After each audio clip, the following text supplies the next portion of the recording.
오늘 말씀의 제목은 가장 고상한 지식 예수 그리스도, 가장 고상한 지식 예수 그리스도라는 말씀의 제목으로 은혜라는 시간 갖도록 하겠습니다. 가장 고상한 지식 누구라고요? 예수 그리스도. 가장 고상한 지식 예수 그리스도. 본문의 말씀에서 보게 되면 사도 바울만큼 예수 그리스도에 대해서 바로 알고 예수 그리스도의 종으로서 사도로서 자신에게 맡겨진 그 사명을 바로 행했던 사람, 사도 바울만큼 행했던 사람 아마 없을 거예요. 사도 바울이 이와 같이 충성스럽게 그 직분을 잘 감당할 수 있었던 것은 예수 그리스도와 또 특별히 하나님에 대해서 바로 깨달았기 때문일 겁니다. 오늘 말씀에서도 사도 바울은 예수 그리스도에 대해서 알아가는 것이 가장 고상한 지식이다 라고 표현하고 있어요. 왜 사도 바울은 예수 그리스도를 알아가는 것이 가장 고상한 지식이다 라고 말하고 있었을까? 그 이유는 예수 그리스도를 만나서 그분 안에서 발견되는 그 지혜와 지식이, 예수 안에서 발견된 지식이 세상 안에서 발견되는 어떠한 지식과도 어떠한 지혜와도 비교할 수 없었기 때문에, 가장 탁월한 지식이기 때문에, 가장 탁월한 지혜이기 때문에 이렇게 얘기를 하고 있는 겁니다. 그렇다고 하면 오늘 이 말씀을 통해서 사도 바울은 이 예수를 발견하기 위해서 그는 어떠한 것들을 버렸으며 또 어떠한 각오로 예수를 섬겨나가는지 살펴보고 은혜 나누기를 원합니다. 가장 고상한 지식 예수 그리스도를 위하여서 사도 바울은 자신에게 유익하였던 모든 것들을 다 버렸어요. 사도 바울은 예수를 발견함으로 자기에게 유익하다고 생각했던 것, 자기가 자랑으로 삼았던 모든 것들을 다 해로 여기고 배설물과 같이 여기고 다 버렸어요.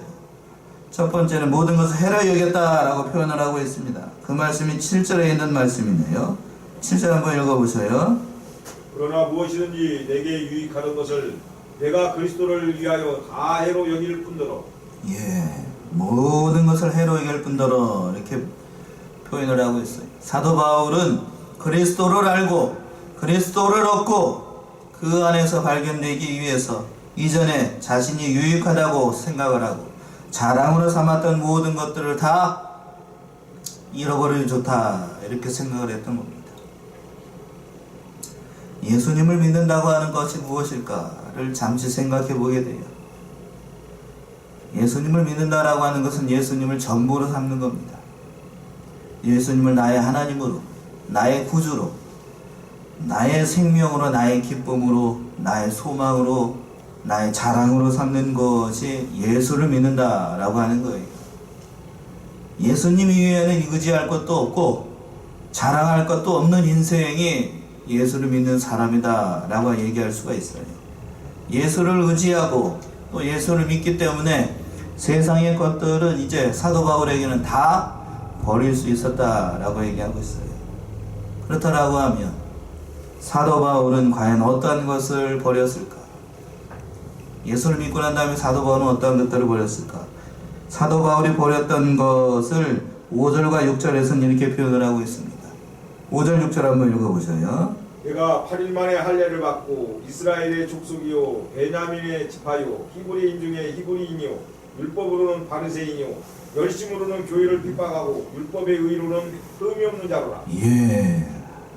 사도 바울이 예수를 믿기 전에 가치 있는 것으로 여겼던 것, 자신에게 유익을 줬다라고 생각했던 모든 것들을 이제는 예수를 알고 난 다음에, 예수를 믿고 난 다음에는 해로운 것으로 여기고 미련 없이 다 버려버렸다는 거예요.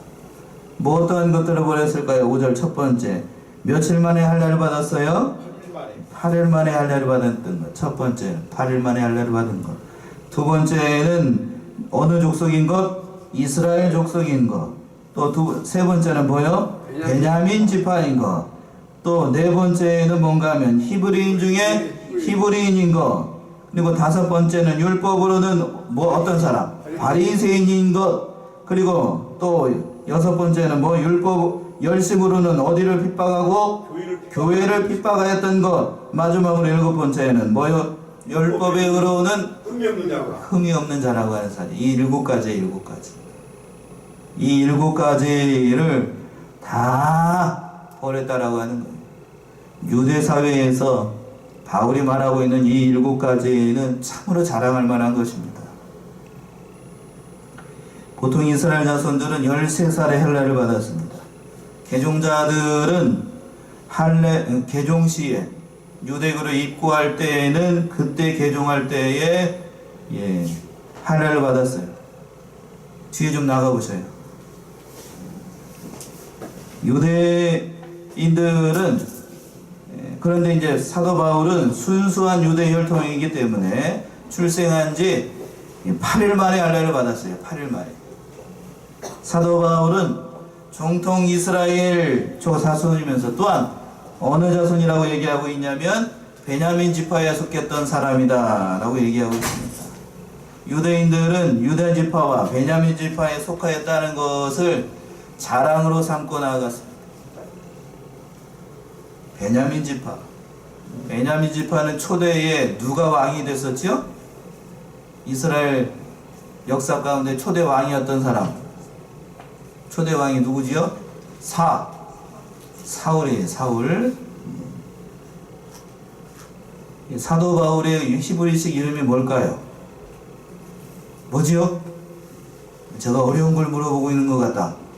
사도 바울의 개종하기 전에 사도 바울의 이름이 뭐였죠? 사울. 이스라엘의 초대 왕 이름이 뭐라고요? 사울. 이게 우연의 일치가 아니에요. 베냐민 지파라고 하는 사실은 뭔가 하면 자신이 어떤 지파라는 사실을 얘기를 하고 있는 거예요. 우리들도 그거 잘 알잖아요. 우리가 경주김씨 어느 지파? 왕족 출신이라는 걸 자랑을 삼는 것처럼 지금 여기에 얘기하고 있는 것이 뭐라고요? 자신이 베냐민 지파라는 사실은 사도 바울이 어떠한 지파라고?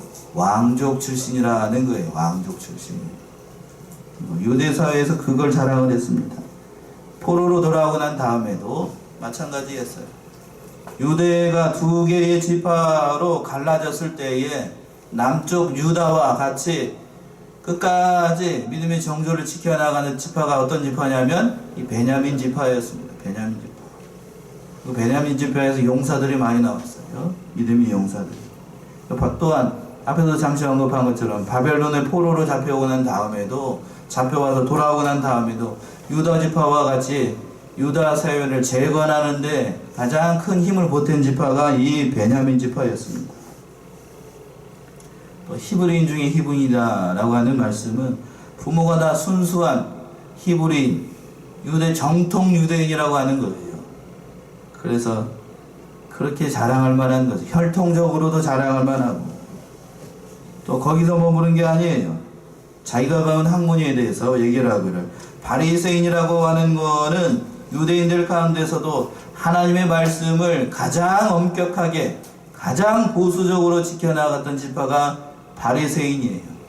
그래서 바리새인이 어떻게 나왔는가 하게 되면 포로로 잡혀갔다가 바벨론의 포로로 잡혀갔다가 돌아와서 보니까 예루살렘의 형편 믿는 사람들이 참으로 개차반으로 예수를 믿거든요. 예수를 믿는다네. 하나님을 믿고 있거든요. 그러니까 갈라져 나왔어요. 우리는 하나님을 믿는 백성같이 믿겠다라고 해서 그 신앙의 정통 신앙을 지켜나가겠다라고 고수하면서 갈라져 나온 지파가 바리새인 지파예요. 바리새 지파. 그러니까 처음에 의도는 좋았어요, 나빴어요? 좋았습니다. 아주 열심히였고 하나님을 믿는 것 같이 믿었어요. 믿는 것 같이. 속 시원하게 믿었습니다. 그러나 그것이 뒤로 갈수록 이상해졌죠. 뒤로 갈수록. 그런 바리새인이라고 하는 사실을 자랑을 삼아갖고 또한 사도 바울은 그 바리새 지파 가운데서도 가장 존경을 받는 가말리엘이라고 하는 그 스승 밑에서 배움을 받았던 율법 학자였습니다. 다른 전승에 따르면 가말리엘이 가장 사랑하고 가장 아꼈던 애제자가 누구였을 것 같아요? 사도 바울이었습니다.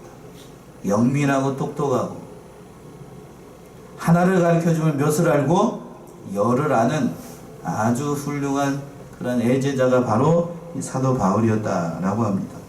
그렇게 하나님에 대해서 열심이었기 때문에 예수를 믿는 사람들을 잡아 죽이는데 앞장을 섰던 사람들이 누군가요? 이 사도 바울이었어요. 그 밑에 6번째 얘기하고 있잖아요. 6절에서 열심으로는 어디를 핍박하고? 교회를 핍박했습니다. 사도 바울의 열심이라고 하는 것은 대단했어요. 열심이 특심이었습니다. 마지막으로 뭐라고 얘기를 하고 있어요? 율법으로는 흠이 있는 자라고요? 흠이 없는 자라. 율법을 지키는 데에서 흠이 없을 정도로 오늘날로 얘기를 하게 되면 하나님을 믿는, 겉으로 봤을 때에는 믿는 것 같이 잘 믿었어요. 오늘날 현대를 살아가고 있는 크리스찬들은 겉으로 봤을 때에도 믿는 것 같이 믿는 사람들 많을까요? 적을까요? 별로 신통치 않아요. 별로 신통치 않아요. 요즘은 은혜로 되는 것이지요, 목사님. 감히 목사님한테 이렇게 막 대들고 막 은혜로 되는 것이죠 그러면서 막 주일 빼먹고 권면하게 되면 은혜로 되는 것이죠. 뭐 요즘도 율법을 지켜서 구원을 얻가니 막 배운 것 많아가지고요 누구를 가르치려고.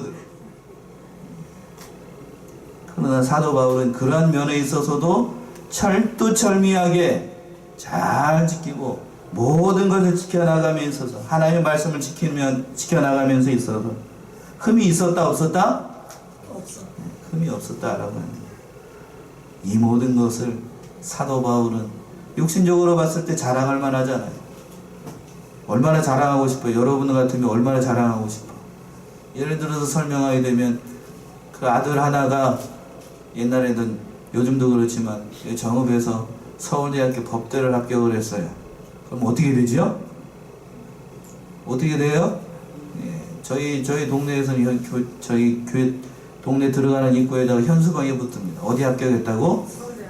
서울대 합격했다고 현수막이 붙었어요. 그 정도로 대단한 거예요. 그렇게 그 모든 거 자랑하고 싶잖아요. 그런 똑똑한 아들을 뒀어. 아버지 입장으로 자랑하고 싶죠. 그러나 그 모든 것을 예수를 믿고 난 다음에는 뭐처럼 버렸더라? 분토처럼 다 버렸습니다. 이 모든 것이 예수를 믿는데 장애가 된다는 사실을 깨달았기 때문에 다 버릴 수 있었다라고 하는 거예요. 어떠한 것에 있어도 방해가 되는가? 예수를 믿는데 무엇이 방해가 되는가? 유대인들은 이 선민의식이 강했어요. 어떤 의식이 강했다고요? 하나님으로부터 선택받은 백성이다는 그러한 우월의식 때문에 할례를 받은 민족이다는 것을 자랑으로 삼고 나아가다가 결국에는 그것이 그 긍지와 자부심 때문에 정작 이 땅에 오신 예수님을 배척하고 잡아 죽이는데 앞장을 서게 됩니다. 그래서 사실 그랬잖아요. 사도 바울도 예수를 믿기 전에 그렇게 교회를 핍박하는데 열심히 했습니다. 그렇기 때문에 그 모든 것들을 다 버릴 수가 있었다라고 하는 거예요. 우리나라의 예를 들어서도 설명을 하게 되면 우리나라에 처음 기독교가 들어왔을 때에 서울에 있는 연동교회라고 하는 교회가 있었다고 합니다. 그 교회에 쉽게 얘기하면 백정과 양반들이 같이 예배를 드렸대요. 그래서 양반들이 많이 모였던 교회가 연동교회랍니다. 그런데 하루는 어떤 목사님 오셔가지고 백정 출신인 교회인을 교회에 뭘로 세웠을 것 같아요? 장로로 세웠습니다. 어느 출신을? 백정 출신을 교회의 장로로 세웠어요. 그러니까 그 교회에 같이 출석하고 있던 양반들이 어떻게 됐을 것 같아요? 그걸 반발이 대단했어요. 그래가지고 양반들이 알죠? 흰옷 입고 이렇게 쓰고 있던 양반들이 집단으로 다 나왔어요. 그 교회를 다 등지고 나와가지고 세운 교회가 어느 교회냐면 안국동에 있는 안동교회라고 하는 교회를 세웠습니다. 이 사람들이 지금 잘한 거예요? 잘못한 거예요? 잘못한 거지요. 백정 출신이 장로가 됐다라고 하면 잘 섬겨 나가야 될 것인데 자신이 가지고 있는 양반이라고 하는 뭐 때문에? 그 신분이라고 하는 우월감 때문에 예수를 믿고 교회를 세워나가는 일을 해야 될 사람들이 교회를 뭘로 나오나요? 둘로 짜겨버렸어요. 둘로 짜겨버려. 그 신분이라고 하는 것은 그렇다라고 하는 거예요. 유대인들이 가지고 있었던 민족적인 우월감, 선민의식, 또 율법에 대한 자부심이 결국에는 누구를 잡아 죽였더라? 예수님을 잡아주겠어. 예수님을 잡아주겠어. 그렇기 때문에 그 모든 것을 지금 사도 바울은 뭐처럼 버려버리고 분토처럼 버립니다. 그 말씀이 8절에 있는 말씀 아니에요. 8절. 8절 한번 읽어보셔요. 또한 모든 것을 해로 여김은 내 주 그리스도 예수를 아는 지식이 가장 고상함을 일함이라. 내가 그를 위하여 모든 것을 잃어버리고 배설물로 여김은 그리스도를 얻고. 예, 맨 하반절의 말씀 보게 되면 내가 그를 위하여 모든 것을 잃어버리고 뭐처럼 여긴다고요? 배설물로 여기고. 배설물로 여긴다. 두 번째 사실이 중요해요. 배설물처럼. 세상의 모든 것들을 다 배설물처럼 여겼어요. 왜 배설물처럼 여기고 버릴 수가 있었는가? 누구를 얻는 것이 가장 고상하기 때문에 예수 그리스도를 얻는 것이 세상의 어떠한 것보다도 가장 고상하기 때문에 이 모든 것들을 세상에 있는 금은부와 자기가 가지고 있는 모든 것들을 다 버릴 수가 있었다라고 하는 거예요. 예수를 안다라고 하는 것, 예수를 안다라고 하는 것은 머리로만 아는 게 아니에요. 인격적인 깊은 관계 속에서 예수 그리스도를 안다라고 얘기를 하는 겁니다. 인격적인 깊은 관계 속에서 안다라고 하는 것은 깊고 깊은 그 교제 가운데 예수 그리스도를 영접하고 예수 그리스도를 나의 주님으로 믿는 것을 가리키는 거예요. 사도 바울은 그래서 매일의 자신의 삶 가운데에서 예수님을 알기를 원했습니다. 마음으로 알고 몸으로 알고 자신의 생활로 알기를 원했어요. 안다라고 하는 말이 언어적인 의미는 창세기 1장에 있는 창세기 4장 1절에 있는 말씀에서 이 안다라는 본래의 뜻이 잘 나와 있어요. 한번 살펴보실까요? 창세기 4장 1절 한번 읽어보세요. 우리 찾아서 창세기 4장 1절. 아담이 그 안에 하와와 동침하며 하와가 임신하여 가인을 낳고 이르되 내가 여호와로 말미암아 등남하였다 하니라. 예, 창세기 4장 1절에서 보시면 아담이 그 아내와 어떻게 하며 종침하매 이렇게 나와 있는데 여기서 동침하매라고 하는 이 말씀이 히브리어로 야다인데요. 야다. 이것이 알다라는 뜻이 있습니다. 그래서 곧 안다라고 하는 것은 무슨 의미냐면 부부 사이에만 허락된 깊고 깊은 관계를 뭐라고 얘기를 한다고요? 안다라고 얘기를 하는 거예요. 곧 이 말씀의 뜻은 뭔가 하면 사도 바울이 그리스도를 이런 깊고 깊은 관계 속에서 서로를 알기를 원했다라고 하는 거예요. 마치 뭐처럼? 부부처럼. 그렇게 알기를 원했다. 안다라고 하는 말은 그런 뜻이 있어요. 그래서 사도 바울은 밤이나 낮이나 예수 그리스도를 표현했던 것처럼 다른 성경에서 표현하고 있는 것처럼 나의 뭘로 여기고 나의 신랑으로 여기고 나의 남편으로 여기고 그렇게 살기를 소원했던 거예요. 그렇게 가장 고상한 지식 예수 그리스도를 발견하기 때문에 세상에 있던 것들은 뭐처럼 버려버려요? 분토와 같이 버릴 수가 있었다라고 하는 거예요. 어떤 그리스도인들은 제가 이렇게 말씀을 드리니까 이런 그리스도에 대한 많은 지식들이 있어요. 많은 성경적인 지식들은 많이 있습니다. 특히나 우리 계통에서 잘하신 분들은 성경에 대한 지식은 저보다도 많이 알아요. 어느 성경에 무슨 구절이 뭐가 있더라 아는 거는 저보다도 더 잘 압니다. 많이 알아요. 그러나 안타까운 사실은 뭔가 하면 그리스도와 예수님에 대한 예수 그리스도에 대한 개인적인 체험들이 약합니다. 쉽게 얘기하면 인격적으로 예수 그리스도를 만나본 적이 없어요. 교제해 본 적이 없습니다. 기도를 한다고 하는데 냉랭합니다. 기도를 시켜보고 기도를 들어보게 되면 그 기도 가운데 은혜가 없어요. 어디로만 하는 기도이기 때문에 머리로만 하는 기도이고 입술로만 하는 기도예요.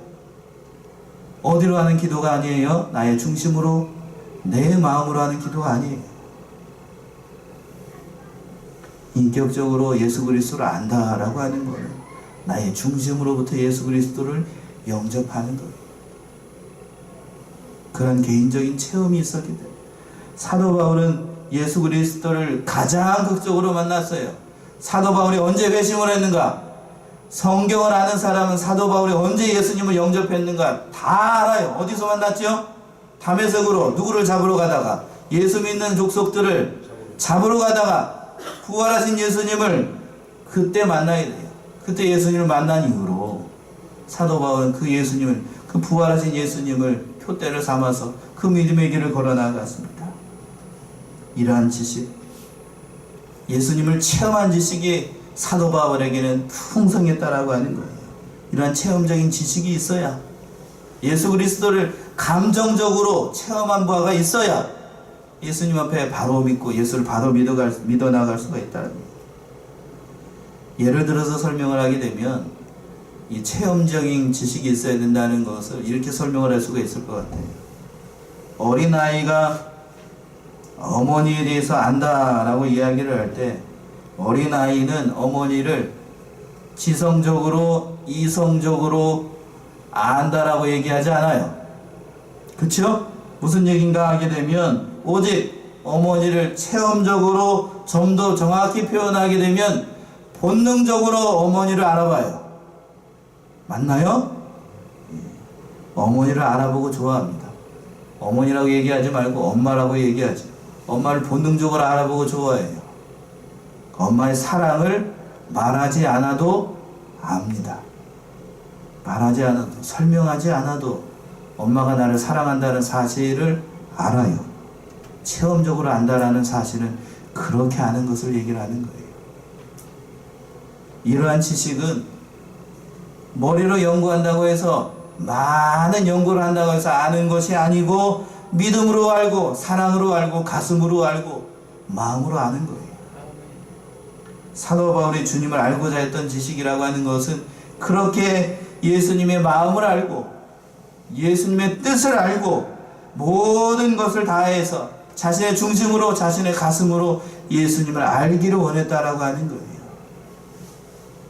예수님 때문에. 그래서 기뻐하게 되면, 예수님이 기뻐하는 일이라고 하면 사도 바울은 기뻐할 수 있는 거고, 예수님이 슬퍼하고 아파하신 일이라고 하면 사도 바울 역시도 슬퍼하고 아파했다라고 하는 거예요. 그렇게 사도 바울은 알기를 원했습니다. 두 번째는 그리스도를 얻고 그분 안에서 발견되기 위해서 이렇게 모든 일을 감당했다라고 하는 거예요. 그 말씀이 9절에 있는 말씀이네요. 9절 다시 한번 읽어보시겠어요? 그 안에서 발견되려 함이니 내가 가진 의는 율법에서 난 것이 아니요 오직 그리스도를 믿음으로 말미암은 것이니 곧 믿음으로 하나님께로서 난 의라. 예, 8절 하반절부터 보게 되면 그리스도를 얻고, 누구를 얻고? 그리스도를 얻고 그 안에서 발견대로 함이니. 두 번째 중요한 점은 그리스도를 얻는 거예요. 그리스도를 얻고 그리스도 안에서 발견되려고 사도 바울은 이 모든 것들을 아낌없이 다, 자기가 중요하게 생각했던 모든 것을 다 버릴 수 있었어요. 심지어는 자신의 생명까지도 다 내버리면서 예수 그리스도만을 쫓아갔다라고 하는 거예요. 자기를 살려준 예수님을 위해서라고 하면, 그 복음을 위해서라고 하면 자기가 세상 가운데에서 아꼈던 모든 것들을 다 버리고, 심지어는 로마 황제 앞에서도 자신의 생명을 내어놓으면서까지, 그 순교의 제물이 되면서까지, 그 생명을 바쳐가면서까지 자신의 복음을 위하여서, 주의 복음을 위하여서 그 믿음의 길을 걸어갈 수 있었다라고 하는 거예요. 심지어는 자기가 사랑했던 그 제자들이, 사도 바울이 아끼고 아꼈던 그 제자들이 모두 다 사도 바울 곁을 떠나갈 때라도 사도 바울은 그 믿음의 길을 걸어갔다라고 하는 거예요. 그때의 사도 바울의 심정이 어떠했을까? 그 표현을 잘 알 수 있는 말씀이 디모데후서에 나와 있어요. 우리 몇 번 찾아본 말씀인데, 디모데후서 9장 4장 9절에서부터 12절 한번 읽어보세요.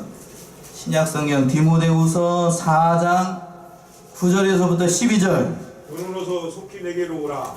대만은 이 세상을 사랑하여 나를 버리고 데살로니가로 갔고, 그레스게는 갈라디아로, 디도는 달마디아로 갔고, 누가만 나와 함께 있느니라. 내가 올 때에 마가를 데리고 오라. 그가 나의 일에 유익하니라. 두기고는 에베소로 보내었노라. 예. 사도 바울이 로마의 감옥에 있을 때에 주치의였던 누가만 옆에 있었고, 나머지 사도 바울을 아꼈던 모든 사람들은 사도 바울을 모르겠어요. 자기의 의지로 떠났는지 사도 바울이 떠나도록 종용을 했는지 알 수는 없지만, 그러나 16절의 말씀을 보게 되면 빌립보서 4장 16절 한번 읽어보세요. 4장 내가 16절. 처음 변명할 때에 나와 함께한 자가 하나도 없고 다 나를 버렸으나 저에게 허물을 돌리지 않기를 원하노라. 이 말씀을 보게 되면 그 빌립보서 4장 9절에서부터 12절에 있는 이 말씀들은 그들이 사도 바울을 버렸다라고 하는 것을 짐작할 수 있는 말씀이에요. 사도 바울이 로마의 법정에 섰을 때에 한 사람도 사도 바울의 앞에 나타나가지고 같이 변호해주고 변명해준 사람이 있었다 없었다? 없었다라고 하는 거예요. 아무도 사도 바울 옆에 남아있지 않았습니다. 이 쓸쓸한 말년을 보내게 돼요. 그동안 쌓았던 인간적인 모든 관계가 다 끊어져요. 누구를 믿었기 때문에요?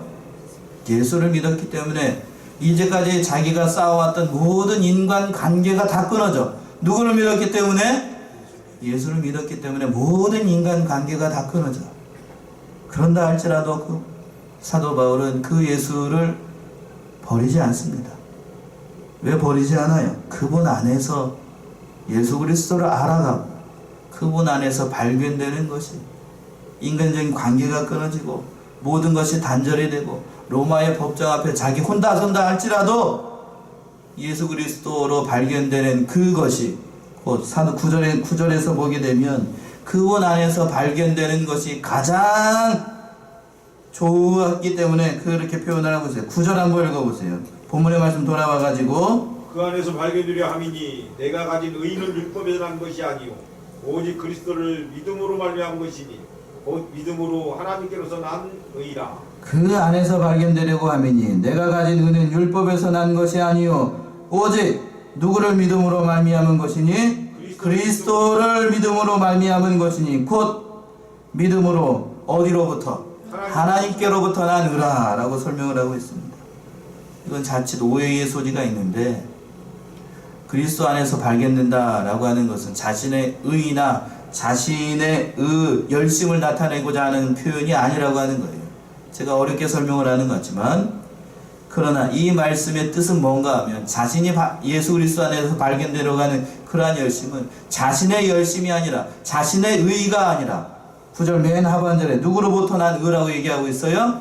하나님께로부터 난 의, 예수 그리스도를 믿음으로 말미암아 하나님께서 의인이라고 칭해주는 그 의 때문에 자기의 열심이나 자신의 의지가 아니라 그 의를 믿기 때문에 예수 그리스도를 믿음으로 말미암아 의인이라고 불려지는 그 믿음의 의가 세상에 있는 모든 것들을 두 번째 다 버릴 수 있게 하였다라고 하는 거예요. 그 믿음, 하나님의 백성이 된다고 하는 사실이 세상의 어떠한 것보다도 가장 중요한 거이기 때문에 사도 바울은 그 모든 것들을 다 버리고 아낌없이 쏟아부을 수가 있었다고 하는 거예요. 그리고 마지막으로 세 번째는 이 사실이 제일 중요한 것 같은데 오늘 이 말씀을 제가 전하고 싶었던 이유가 여기에 있어요. 고난을 통하여 부활에 참여하고자 했기 때문에 이 모든 것들을 다 버릴 수가 있었습니다. 뭐를 통하여서 부활에 참여한다고요? 고난을 통하여서 부활에 참여하고자 했어요. 그 말씀이 10절과 11절에 있는 말씀이네요. 읽어보세요. 내가 그리스도와 그 부활의 권능과 그 고난의 참여함을 알려하여 그의 죽으심을 본받아 어찌하든지 죽은 자 가운데서 부활에 이르려 하노니. 예, 사도 바울은 자신이 그리스도와 함께 부활의 권능에 참여하기를 원했습니다.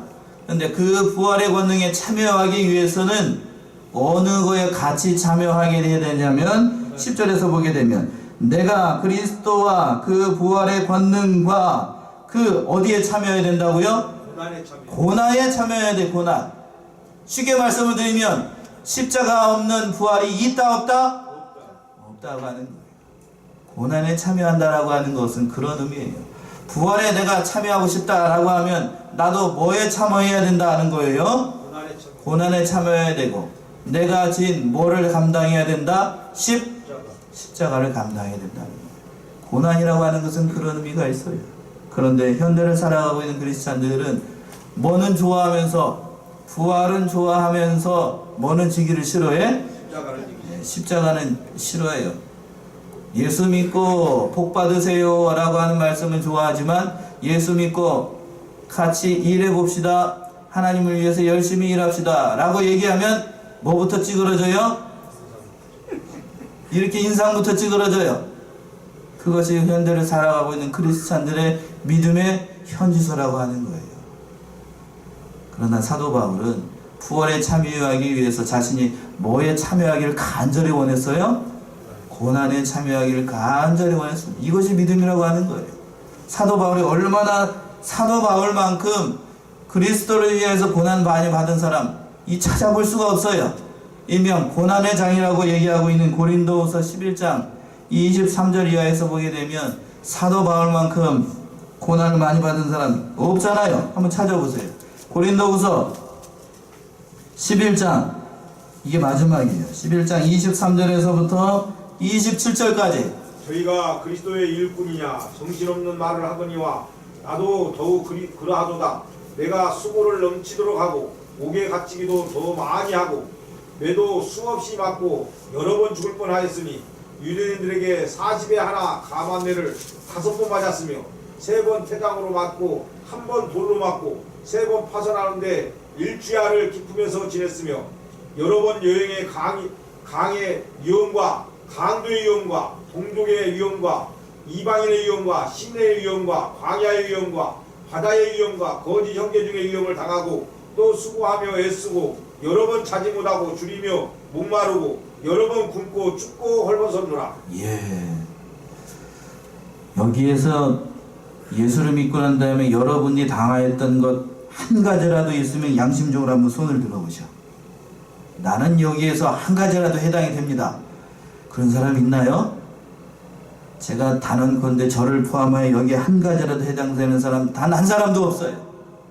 우리는 그러면서 내가 예수를 믿고 난 다음에 그리스도의 고난에 참여합니다, 이렇게 감히 얘기할 수 있는 사람 아무도 없어요. 사도 바울만큼 주와 복음을 위해서 이렇게 헌신한 사람 많지 않아요. 앞으로도 없을 거고 전에도 없었고 앞으로도 없을 겁니다. 그러나 제가 이 말씀을 읽어드린 이유, 같이 읽어본 이유는 여러분들에게 부담을 주거나 에이 나는 안 되겠구나 하는 이런 낙심을 주기 위해서 읽은 게 아니랍니다. 우리는 우리의 믿음의 실력으로는 예수님 때문에 어디에 가는지 못하고 감옥에 가지 못하고 매도 안 맞아보고 또 재산도 빼앗겨본 경험이 없고 건강을 잃어본 적도 없고 배척을 받아본 적이 없다 할지라도 예수님께서 우리의 생활을 통하여서 그 고난에 참여하도록 인도하실 거예요. 정확하게 얘기를 하면, 다르게 표현하면 이렇게 표현을 할 수 있겠네요. 예수님 때문에, 예수를 믿기 때문에 하고 싶은 말이 있어도 하지 않는 것이 예수를 믿는 것이고 고난에 참여하는 거예요. 또 예수를 믿기 때문에 성질이 나도 뭐를 부리지 않고, 여기서 반응이 있어야 되는데, 예수를 믿기 때문에 성질이 나도 뭐를 부리지 않고, 성질을 부리지 않고, 하기 힘든 일이 있어요. 나 이렇게 얘기하면 안 되겠구나. 하기 힘든 일은 당연히 안 할 테니까, 하기 싫은 일이 있어요. 하기 싫은 일이 있어도 억지로라도 어떻게 해야 될까요? 해야 되는 거예요. 그것이 뭐를 믿는 사람? 예수를 믿는 사람이고, 어떤 고난에 참여하는 것? 예수 그리스도의 고난에 참여하는 거예요. 할 말 다 하고, 터진 입이라고 할 말 다 해버려요. 그냥 할 말 다 해버리고, 저 옆에 있는 상대방이 한마디를 하는데 자신은 몇 마디를 해버려? 10마디를 해버리고, 성질 다 부리고, 싸울 거 다 싸우고, 할 거 다 하고, 잘 거 다 자고, 먹을 거 다 먹고, 필 거 다 피고, 그러고 난 다음에 예수를 믿겠다 하는 것은 그리스도의 고난에 참여하는 걸까요? 참여하지 않는 걸까요? 참여하지 않는 거예요. 그러니까 예수를 믿고 난 다음에는 혈기 부리지 않아야 돼요. 거룩하게 표현을 해야지. 뭐 부리지 않아야 된다고요? 혈기 부리지 않아야 돼요. 성질 내지 않아야 됩니다. 그리고 하고 싶은 말이 있어도 뭐가 돼야 된다고요? 하지 않아야 돼요. 뭐가 된다? 입에다가 뭐를 채워야 돼? 제가 네. 자갈이라고 표현을 하시네요. 입에다 자갈 먹이면 죽어요. 입을 열지 않아야 돼요. 입을 열지 않아야 돼요. 사랑하는 우리 양문의 성도님들이 오늘 사도 바울의 이 말씀을 통하여서 진실로 예수님께서 우리에게 원하시는 것이 무엇일까를 생각해 보는 시간이 되시길 바랍니다. 예수님은 사도 바울처럼 믿음이 큰 사도 바울에게는 많은 것을 요구하셨어요. 그러나 저처럼 믿음이 분량이 작은 사람들에게는 사도 바울과 같은 그렇게 큰 걸 요구를 하실까요? 아니면 요만한 자그마한 것을 요구를 하실까요? 어떤 걸 요구를 하실까요? 자그마한 것을 요구를 하십니다. 자그마한 것. 믿음의 세계라고 하는 것은 그러니까 그리스도의 고난에 참여한다라고 하는 것은 예수님께서 큰 걸 요구하는 게 아니에요. 어떠한 것을 요구하시더라? 작은 것을 요구를 하시는, 작은 것, 여러분이 순종할 수 있는 것을 요구를 하시는 거예요. 예수님께서 요구를 하실 때 그 말씀에 순종하여 나가죠.